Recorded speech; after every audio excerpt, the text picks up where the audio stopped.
런던의 야외로 능력에서 능력으로 우리의 젊은 사도가 가서 경랑처럼 쏟아 부으니 땅이 넘쳐 흐르네. 민첩한 열정으로 그의 길은 거침없이 승리하고 온 세상을 뒤집으며 지옥의 문을 흔드네. 찰스 웨슬리 위필드에게 바치는 애가. 킹스우즈를 떠나온 위필드는 런던에서의 야외 사역을 시작하기 전 3주간 준비 시간을 더 가졌다. 첫 주에는 숙련된 야외 설교자 하월 해리스와 동행하여 웨일스 지역을 순회하면서 설교를 했다. 어느 교구를 들어가든 위필드는 그 교구 담당 성직자를 찾아가 예배당을 사용할 수 있게 해주기를 청했다.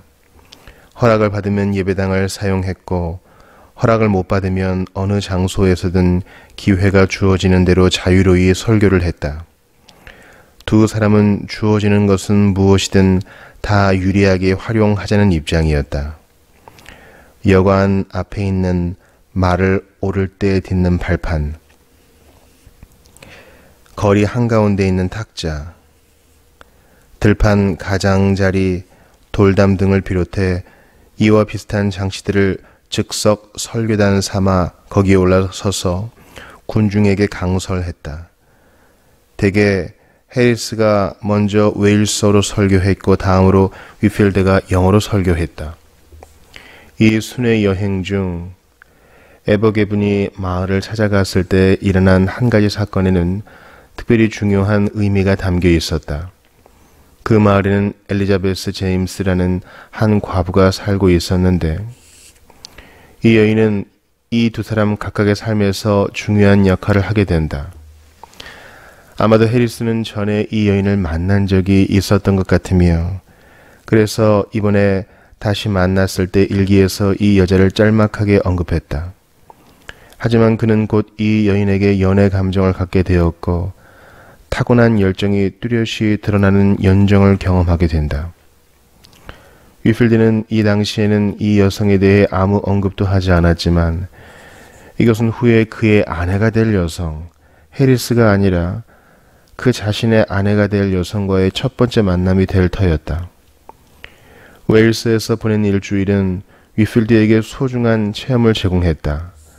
그는 해리스의 사역이 지니고 있는 정신에 동화되었고 이 순회 사역이 주는 자유를 기뻐했으며 때로 그를 위협하는 폭력 앞에 담대히 맞섰고 법을 이용해 자신들의 활동을 가로막으려는 시도에 대해서는 경멸로 대했다.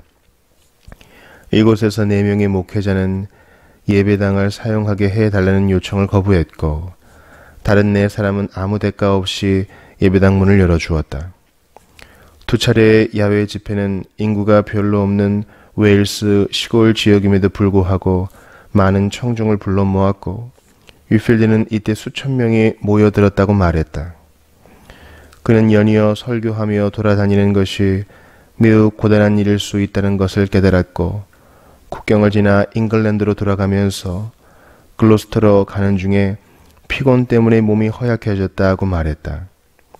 런던 사역을 머릿속에 그리면서 그는 해리스에게 자기의 곁에 남아 도와달라고 부탁했다. 고향 땅을 벗어나 본 적이 딱 한 번밖에 없던 해리스에게 런던 사역은 참으로 흥분되는 일이었음에 틀림없다. 위필드가 글로스터에 도착하자 친구들 사이에서는 열광적 반응이 파도처럼 일어났고 적대자들로부터는 반대가 터져나왔다. 지난번 거의 2년 전 이 도시에서 그는 조지아로 향하는 무명의 청년이었지만 다시 이곳으로 돌아온 지금 그는 이 나라에서 가장 유명한 사람 중에 하나였다.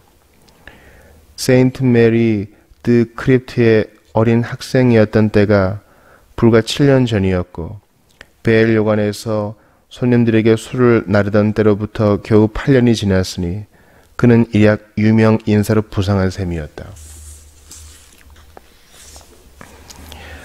글로스터에 도착한 나는 마귀가 나를 가장 끔찍한 색깔로 칠해 놓았다는 것을 알게 되었다. 내가 사실은 미친 사람이고 내가 성령을 자초했으며 브리스톨 거리를 모자도 쓰지 않은 채 시편을 노래하며 돌아다녔다는 소문이 퍼져 있었으니 말이다. 그는 이번에도 역시 묵묵히 자기 일만 해나가면서 자신의 그런 방식으로 모든 걸 말할 뿐이었다. 예배당 사용을 거부당한 그는 오직 한 교회에서만, 그것도 단 한 번 예배당 사용을 허락했다. 들판에서, 그리고 글로스터에서 가장 큰 강당인 부스홀에서 설교했다. 그는 몇몇 외딴 마을에 가서 메시지를 전하기도 했고, 또 어떤 지역에서는 사람들이 글로스터까지 찾아와 그의 설교를 듣기도 했다. 주말에 그곳을 떠나면서 그는 이렇게 썼다. 친구들과 함께 식사하고 기도를 하고 눈물을 흘리며 작별을 나누고 가난한 사람들에게 내 설교문을 여러 편 배포한 뒤 나는 말에 올랐다. 그러나 사람들이 나에게 얼마나 큰 사랑을 표현했는지, 얼마나 많은 사람들이 울면서 내게 다가와 나의 사역을 통해 하나님께서 자신들에게 이룬 일에 대해 이야기하던지. 주님, 저는 제 조국 사람들 사이에서 이런 성공을 거두리라고는 감히 기대하지 않았습니다. 이 순회 전도 사역을 할 때 위필드는 야외 설교에 한 가지 기능을 더하고 있었다.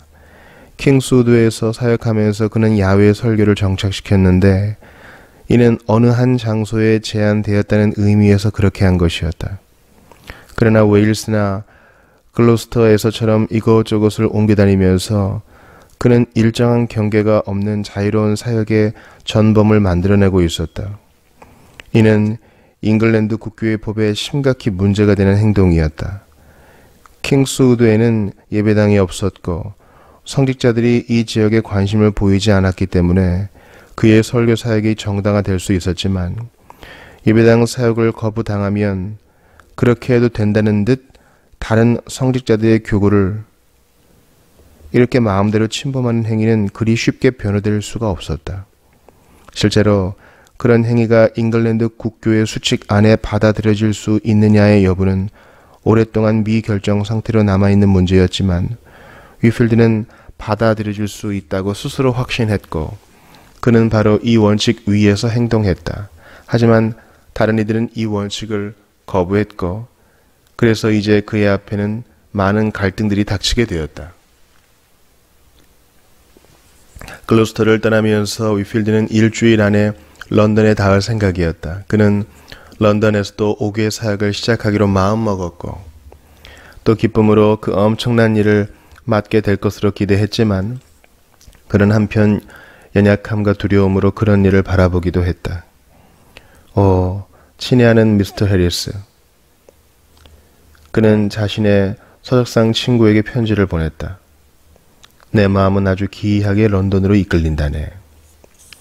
이런 감정은 고난당할 것에 대한 두려움에서 기인하는 것이 전혀 아니었다. 오히려 그는 적대가 점점 더 심해질 것을 예상했고 이는 곧 노골적인 핍박과 어쩌면 투옥을 의미할 수도 있다고 생각할 정도였다. 그는 이런 것들을 기꺼이 감당하겠다고 기탄 없이 말했다. 위필드가 느끼는 불안의 원인은 그와는 전혀 다른 어떤 것이었다. 야외 사역에는 큰 열심이 요구되었을 뿐만 아니라 큰 지혜도 요구되었다. 야외 사역을 행하고 확장하고자 했을 때 그는 양식이라는 바른 길이 어디서 끝나고 광신주의라는 새 길이 어디서부터 시작되는지를 결정하는 문제에 끊임없이 부딪혔다.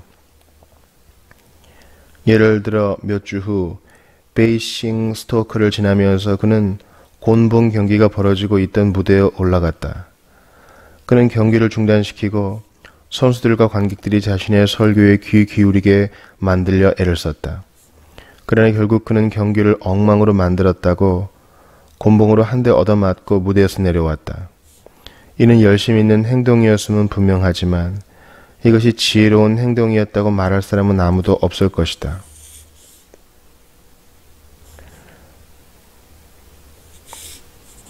그는 바로 이런 종류의 일을 피하고 싶었다. 위필드가 한 말들을 보면 야외 사역의 개척자 노릇을 하면서 상식이라는 중도를 확실히 파악하려고 애쓰는 중에 부딪혔던 어려움들을 드러내는 경우를 많이 볼 수 있다. 런던에 가까워오자 그는 이렇게 기도했다. 내가 그렇게 처신할 수 있게 하소서. 그래서 내가 고난당할 때 그것이 나 자신의 무분별함 때문이 아니라 의를 위한 고난이 되게 하소서. 런던 사역을 시작한 뒤 썼던 한 편지에서 그는 이렇게 말한다.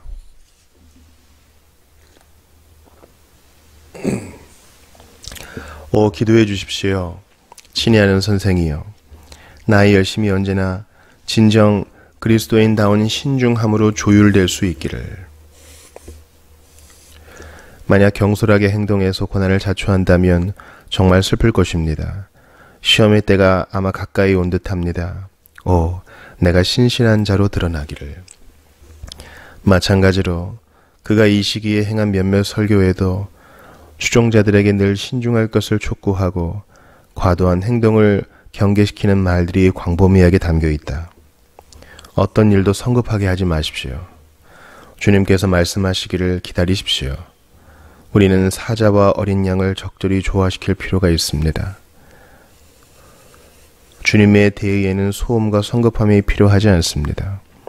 저는 하나님의 제단에 바칠 거룩한 열심에 정결한 불길에 들불 따위가 섞이지 않기를 바랍니다.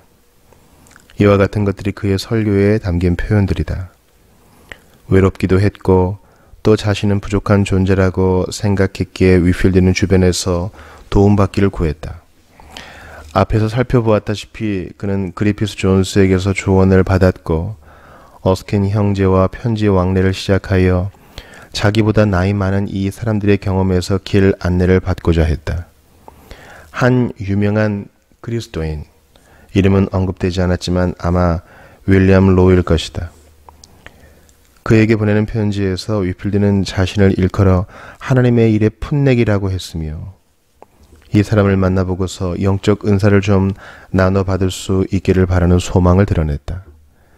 한 나이 많은 복음주의 목회자에게 보내는 편지에서 그는 목사님의 조언은 제게 언제나 시기적절합니다. 왜냐하면 목사님은 오랫동안 그리스도의 학교에 다니고 계시니 말입니다 라고 했고 몇 달 지나지 않아 아메리카에 가서는 저 위대한 조나단 에드워즈에게 귀하에게 가르침을 받는다면 기쁠 것입니다 라고 편지를 써보냈다. 이 젊은이 혼자서는 불안정했고 그래서 숙련된 사람의 훈계를 갈망했던 이 젊은이가 바로 참 위필드요. 정말 끝이 없어 보이는 용기와 자신감으로 대규모 청중 앞에 섰던 바로 그 사람이기도 했다. 런던에 도착한 지 얼마 안 되어 위필드는 전에 가장 따뜻한 환영의 현장이었던 교회가 자신을 차단하고 있다는 것을 알게 되었다. 그곳은 이즐링턴에 있는 세인트 메리 교회였는데 그는 그곳 교육자 조지 스톤하우스에게 설교 요청을 받았으나 교구 위원이 그가 예배당으로 들어오는 것을 가로막았다. 그러자 그는 교회 경내에 자리 잡고 서서 이렇게 말했다. 하나님은 설교하는 저를 도우시기를 그토록 기뻐하셨고 듣는 이들의 마음을 놀라울이 많이 움직이셨기에 저는 우리가 감옥에 갈 때도 찬양 노래 부르며 갈 수 있을 거라고 믿습니다. 적들로 하여금 내 스스로 밀려났다 말하게 하지 마십시오. 아닙니다. 그들이 나를 밀어냈습니다. 자기 의에 빠진 이 세대 사람들이 스스로 자신을 무가치한 존재로 여기기에 저는 길과 산울가로 가서 창기와 세리와 죄인들을 강권하여 내 주님의 집이 채워지게 했습니다. 위필드는 이렇게 교회에서 거부당하는 것을 정당한 근거로 삼아 런던에서의 야외 사역에 가능한 한 전적으로 돌입하고자 했다. 그에 따라 그는 계획을 세웠다. 위필드는 다른 사람들이 주로 살고 있는 지역, 페털레인, 올드스게이트 스트리트 지역에서 그리 멀지 않은 곳에 무어필즈라고 하는 7만 3천 평방미터 넓이의 공원이 있었다. 그곳은 사람들이 평범한 여흥, 곰 골리기, 어릿광대쇼, 레슬링, 봉술시합, 개싸움을 즐기던 곳으로 매일 저녁은 물론 주일마다 많은 사람들이 모여 이런 오락거리로 시간을 보냈다. 페터 레인 회의 일부 형제들은 브리스톨에서 위필드가 이룬 공적에 대한 소식을 듣고 이미 무어필즈에서 야외 집회를 시도했다. 이들은 설교단으로 쓸 탁자 하나를 이곳에 옮겨 놓았지만 폭도들이 순식간에 탁자를 다 부숴버렸고, 이를 본 형제들은 생명의 위협을 느끼고 그 자리를 피할 수밖에 없었다. 위필드는 형제들이 실패한 곳에서 야외 사역을 시도하는 게 과연 지혜로운 행동인가 하는 문제에 직면하여 고민하다가 결국 긍정적인 쪽으로 결정을 내렸다.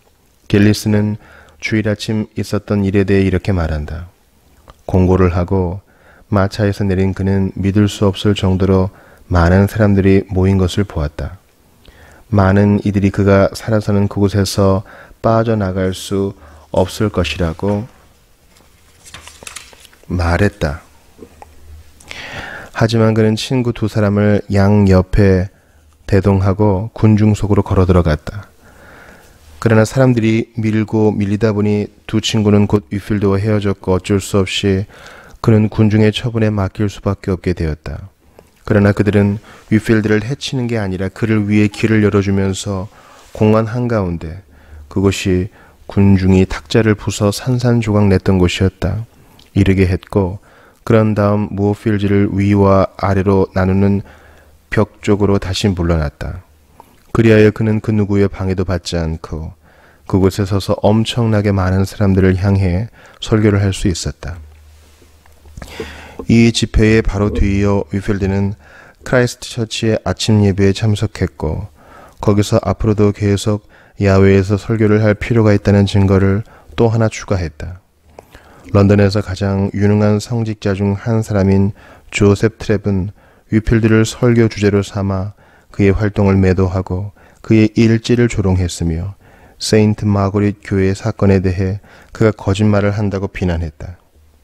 그는 위필드가 신앙단체들을 활기 넘치는 하나의 운동으로 만들도록 그 단체들이 허용하고 있다고 나무라면서 더 이상 그를 따르지 말라고 단체 멤버들에게 촉구했다. 이런 공격을 받고 위필드는 성직자들에게서 기대할 것은 반대밖에 없고, 결과적으로 이는 하나님께서 자신을 들판으로 내몰고 계시는 것이라고 더욱 굳게 믿게 되었다. 그는 그날 저녁 또 한 차례의 야외 집회를 가졌다. 아침 설교를 하느라 기운이 빠져 있었는데 오후에 잠을 좀 자서 기력을 되찾고는 5시에 캐닝턴 공유지에 가서 설교했다. 위필드는 이곳의 상태를 보고 도전 의식이 솟았다. 캐닝턴 공유지는 템스 강 남쪽에 있는 약 8만 평방미터 넓이의 지역이었다. 교수형 장소로 특히 유명한 이곳에는 상설 교수대가 우뚝 솟아 죄의 슬픔과 법의 힘을 쉼없이 일깨워주고 있었다. 무어필드에 거친 사람들이 자주 드나들었다면 이곳 캐닝턴에는 잔혹한 사람들이 단골이었다. 이곳에는 런던 시민들 중에서도 가장 하층민들이 많이 모여들었기 때문이다. 이곳에서는 날이면 날마다 건전치 못한 스포츠가 벌어지고 술주정뱅이들이 소동을 피웠다. 매춘부가 손님을 찾고 소매치기가 호시탐탐 기회를 노렸으며 사람들은 언제라도 폭도로 돌변할 자세로 떼지어 모였다. 불결한 사람과 무지한 사람, 악한 사람과 병든 사람, 자기 영혼 따위에는 아무 관심도 없는 사람들이 남자, 여자, 어린아이 할 것 없이 모여들었다. 가련한 마음이 든 위필드는 조셉 트랙과 같은 부류가 하는 말은 다 잊은 채 캐닝턴 공유지로 나와 원수마귀의 거점인 그곳을 맹공격하여 취하려는 작정을 속행해 나갔다.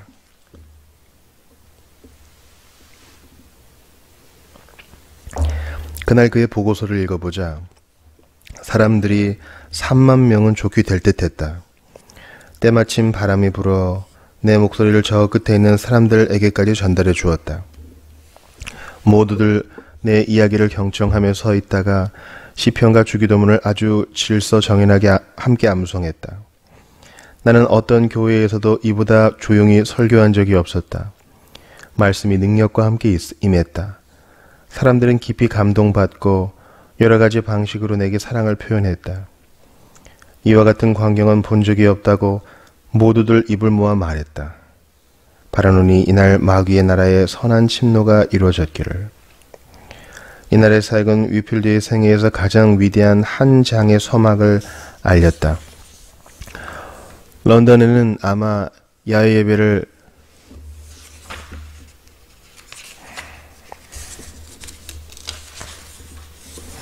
런던에서의 야외 사역에 성공적으로 첫 발자국을 뗀 데 만족한 그는 그 주 수요일에 다시 한번 캐닝턴 공유지에 갔고 그 뒤 거의 매일 저녁마다 그곳에서 그를 볼 수 있었으며 매 주일 아침에는 무어필드에서 그를 만날 수 있었다.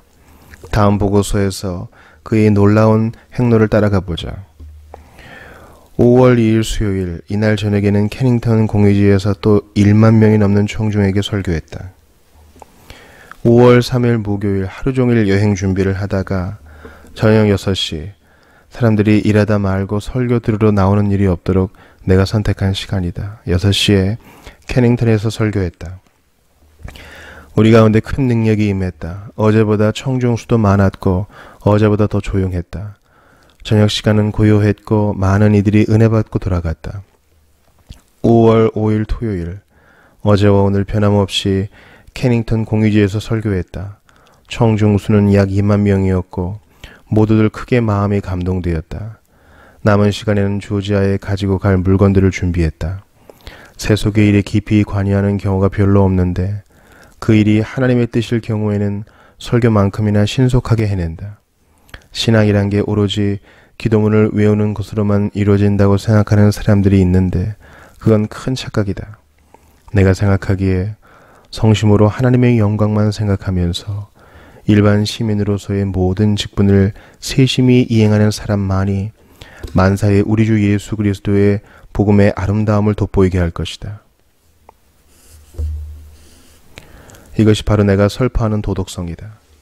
5월 6일 주일, 이날 아침에는 무어필드에서 약 2만 명에게 설교했는데 모두들 아주 조용히 설교에 귀 기울였고 많은 이들이 은혜 받았다. 아침과 저녁으로 공예배에 참석했고 6시에 캐닝턴에서 설교했다. 그건 지금까지 한 번도 본 적이 없는 광경이었다. 청중 수는 적어도 5만 명은 되어 보였고 대형 사륜 마차가 80대 가까이 모여들었으며 마차를 끄는 말들도 엄청나게 많았다. 하나님께서 내 마음을 아주 크게 넓혀주셨다. 나는 1시간 반가량 강설을 계속했고 집에 돌아왔을 때는 말로 닿을 수 없는 사랑과 평강과 기쁨으로 충만해져 있었다. 런던에서의 야외 설교 첫 주에 대한 위필드의 기록은 그렇게 계속된다. 월요일에는 아마 야외 예배를 자제하고 조지아로 떠날 채비를 하면서 개인 가정에서 말씀을 강해하는 데 만족했던 것 같다. 그러나 위대한 일은 그 다음 2주 동안에도 계속 일어났고 그의 보고서 또한 연이은 집회와 몰려드는 군중 이야기 일색이 되어간다. 5월 8일 화요일, 저녁에 평상시처럼 캐닝턴 공유지에서 설교했다. 시내에서 출발하기 한참 전부터 비가 억수같이 내리기에 가지 말까 하는 생각도 잠깐 했다. 그러나 믿음 좋은 친구 몇몇과 함께 하나님께서 비를 멈춰주시기를 간절히 기도했더니 그 즉시 비가 그쳤다. 더욱 놀란 것은 공유지에 도착했더니 2만 명이 넘는 사람들이 와 있었다는 것이다. 잠깐씩 그늘이 지는 것을 빼고는 줄곧 머리 위에서 햇빛이 비쳤고 그래서 나는 공의로운 해가 그 날개에 치료하는 광선을 싣고 떠올랐다고 믿는다. 말씀이 설교되는 것을 듣고 사람들의 마음이 크게 녹아내렸고 그들은 이 땅과 영원 세상에서의 나의 안녕을 위해 진심 어린 기도를 올려주었다. 5월 9일 수요일, 하나님께서는 캐닝턴에서 약 2만 명의 청중에게 1시간 이상 설교할 수 있게 해주셨고 그 뒤 사람들의 마음을 움직이사 고아원 설립을 위해 기꺼이 그리고 아낌없이 기부할 수 있게 해주셨다. 나도 직접 나타서 돈을 받았는데 내가 서 있는 언덕 양옆으로 그리고 다음으로는 마차 문가로 사람들이 앞다투어 몰려와 적지만 정성 어린 돈을 기부하는 광경을 봤다면 누구라도 마음이 흡족했을 것이다. 하나님께서 그들의 마음을 감동시키신 것이 분명했다. 집에 와서 거친 돈을 집계해보니 46파운드가 넘었고 그중 16파운드는 반 페니짜리 동전이었다. 5월 10일 목요일, 캐닝턴에서 설교했지만 거의 하루 종일 비가 내렸던 탓인지 모인 사람은 1만 명이 넘지 않았고 마차도 30대 정도였다. 하지만 하나님께서 이 일에 눈에 띄게 간섭하기를 기뻐하사 날씨가 개개해 주셨고 설교를 시작하자 햇빛이 비쳐서 설교 중에 사람들에게 그 이야기를 하지 않을 수가 없었다. 5월 11일 금요일 캐닝턴에서 어젯밤보다 더 많은 청중에게 설교하고 고원을 위해 26파운드 15실링을 모았다. 사람들은 기꺼이 돈을 냈다. 설사 이들이 구호품을 받으러 왔다 해도 이보다 더 애를 쓸 수 없었을 것이고 이보다 더 열심을 나타낼 수 없었을 것이다.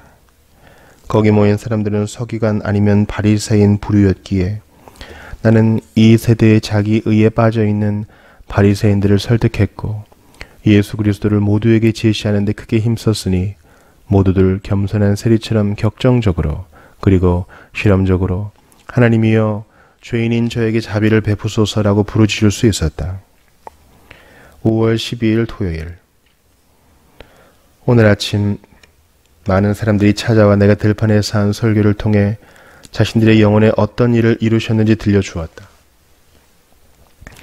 저녁에는 평상시처럼 캐닝턴에서 약 2만 명의 청중에게 설교했는데 주님의 메시지를 전하는 동안 날씨는 눈에 띄게 맑았다.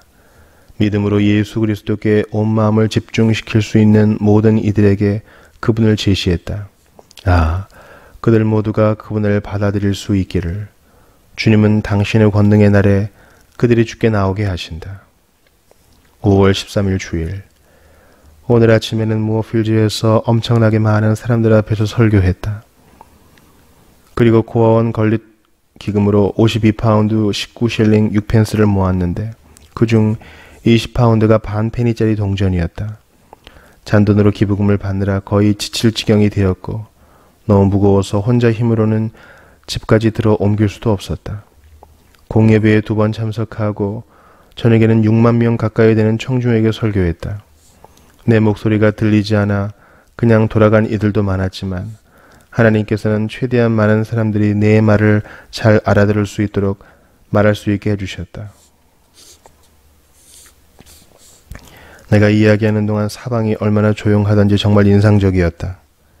설교 후에 또 한 번 모금을 해서 20파운드 17실링 8펜스를 모았고 깊이 낮아진 마음으로 집에 돌아왔다.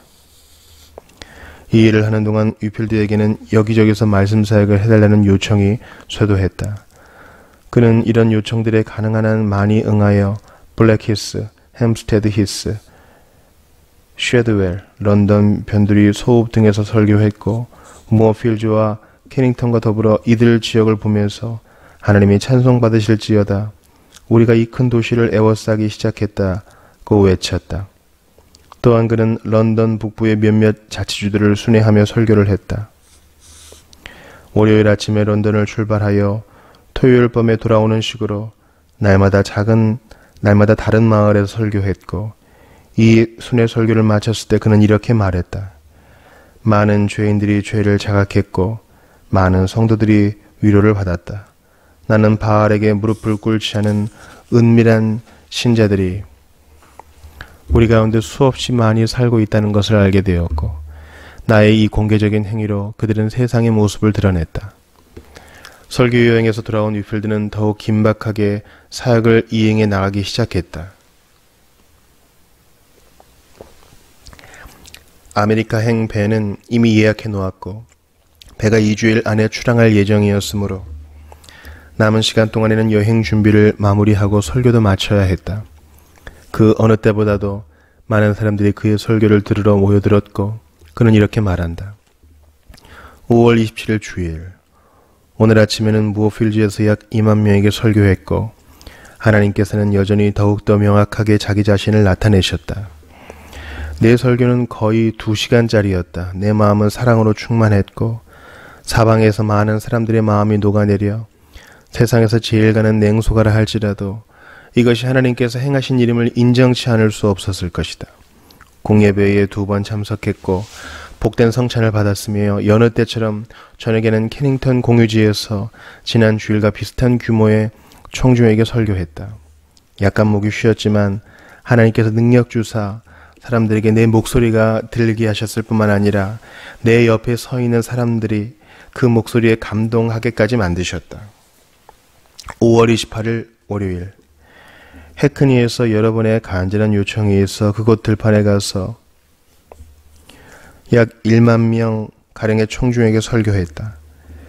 중생의 교리가 얼마나 합당한지, 지금은 물론 전에도 성결케 하시는 은사와 은혜 가운데 성령을 받는 게 왜 꼭 필요한지를 크게 강조했다. 많은 사람들이 눈물을 흘렸다. 5월 29일 화요일, 캐닝턴에서 경건한 청중에게 훨씬 온유하고 능력있게 설교했다. 5월 30일 수요일, 많은 이들의 요청에 저녁에는 뉴잉턴 공유지에서 1만 5천 명 가량의 청중에게 설교했다. 아주 널찍하고 편리한 설교단이 마련되어서 거기 서서 설교했다. 말씀이 능력과 함께 임했고 큰 무리의 사람들을 보니 고아원을 위해 기금을 모아도 좋겠다는 생각이 들었다. 16파운드 9실링 4펜스의 돈이 거쳤다.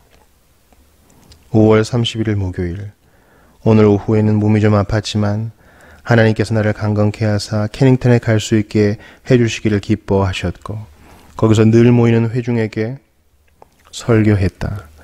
6월 1일 금요일, 한 들판에서 몇몇 사람들에게 짤막한 권면을 했고 저녁에는 하이드파크 지역 근처 메이페어라는 곳에서 설교했다. 회중은 8만 명 가까이 되는 것 같았다. 지금까지 내 설교를 들으러 모인 사람들 중 가장 큰 규모였다. 기도 시간에 약간 소란스럽긴 했지만 설교가 진행되는 동안에는 모두들 아주 조용히 해주었다. 내가 딛고 올라설 수 있도록 아주 널찍하고 편안한 설교단이 세워졌는데 나는 비록 연약했지만 하나님께서 나를 강하게 하사 아주 큰 소리로 설교할 수 있게 해주셔서 대다수 사람들이 내 목소리를 들을 수 있었고 또 내 목소리를 아주 힘있게 해주셔서 많은 사람들이 감동할 수 있게 해주셨다. 모든 사랑, 모든 영광이 그리스도를 통해 하나님께로. 6월 2일 토요일, 개인적 기부를 통해 50파운드에 가까운 돈이 고아원 기금으로 모였고 저녁에 해크니에서 1만여 명에게 설교하고 20파운드 12실링 4펜스를 모았다. 6월 3일 주일, 무어필지에서 어느 때보다도 많은 회중에게 설교했고 고아원을 위해 29파운드 17실링 9펜스를 모금했다. 공예배에 2번 참석하고 성찬을 받았다. 저녁에 캐닝턴 공유지에서 설교했다. 이때까지 이곳에 모인 인파 중 가장 많은 사람들이 모였고 34파운드 5실링을 모금했다. 곧 출국할 예정이라고 말했더니 모두들 눈물바다가 되었다. 수많은 사람들이 나를 위해 하나님께 큰 소리로 부르짖으며 뜨겁게 기도했다. 아, 이 위대한 도시에서 하나님께서 나에게 얼마나 경이로운 인자하심을 보이신 것인지 실로 하나님 나라가 능력으로 임하는 것을 나는 보았다.